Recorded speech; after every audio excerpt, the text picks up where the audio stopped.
প্রিয় বন্ধুরা, ফেসবুক থেকে সংগৃহীত ডক্টর মনমোহন সিংকে নিয়ে একটি লেখা আমি আপনাদের পাঠ করে শোনাব। লেখাটি খুব সংক্ষিপ্ত, আপনারা শেষ পর্যন্ত শুনুন। মনমোহন সিং এক নীরব যুগপুরুষের প্রস্থান। দেশ হারালো এক অসাধারণ মেধাবী ও সৎ রাজনীতিবিদকে। ভারতের প্রাক্তন প্রধানমন্ত্রী ডক্টর মনমোহন সিং আর আমাদের মধ্যে নেই। তার প্রয়াণে রাজনীতি থেকে অর্থনীতি সব ক্ষেত্রে এক অপূরণীয় শূন্যতার সৃষ্টি হলো।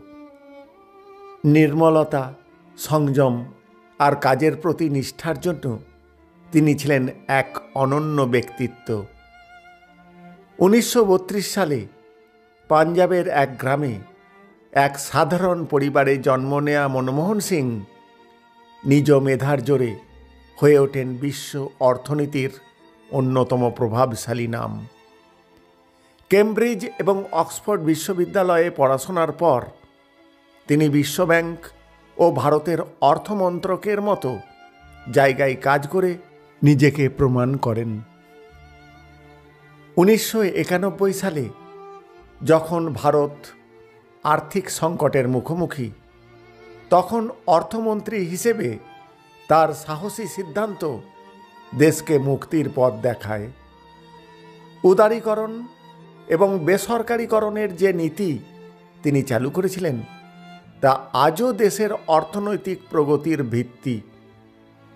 তিনি প্রমাণ করেছিলেন অর্থনৈতিক ক্ষেত্রে সঠিক দিশা দেশকে দুরবস্থা থেকে মুক্তি দিতে পারে। 2004 সালে প্রধানমন্ত্রী হিসেবে তার অভিষেক। এক দশকের নেতৃত্বে দেশের অর্থনীতি, পররাষ্ট্রনীতি এবং কৃষিক্ষেত্রে উল্লেখযোগ্য উন্নতি হয়েছিল। পারমাণবিক শক্তি চুক্তি হোক বা গ্রামীণ বিকাশ, তার প্রতিটি পদক্ষেপ ছিল ভবিষ্যতের কথা ভেবে নেয়া। তবু তিনি নিজে কখনো আলোচনার কেন্দ্রবিন্দু হতে চাননি। নীরব কাজই ছিল তার পরিচয়। তার শাসনকালে সমালোচনার মুখোমুখি হতে হয়েছে তাকে, তবুও ব্যক্তিগত সততা এবং রাজনৈতিক দূরদর্শিতার জন্য তিনি সর্বদা আলাদা জায়গা করে নিয়েছিলেন। ক্ষমতার কেন্দ্রে থেকেও তিনি ছিলেন অত্যন্ত সৎ, নম্র এবং বিনয়ী।